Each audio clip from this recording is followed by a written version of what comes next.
Peachtree City has issued a severe thunderstorm warning for northeastern Forsyth County in north-central Georgia, south-central Logan County in north-central Georgia, southeastern Dawson County in north-central Georgia, Hall County in north-central Georgia, until 5 p.m. Eastern Daylight Time.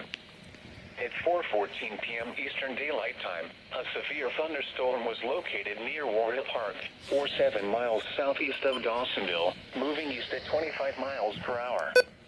Hazard, 60 miles per hour wind gusts and quarter-size hail. Source, radar indicated. Impact, hail damage to vehicles is expected. Expect wind damage to roofs, siding, and trees. Locations impacted include Gainesville, Dawsonville, Lula, Gillsville, Doherty, Silver City, Chesadee, Murrayville, and Warhill Park. For your protection, move to an interior room on the lowest floor of a building.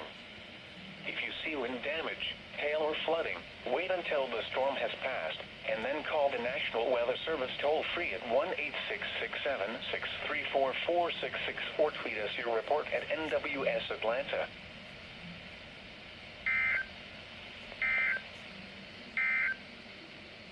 The National Weather Service in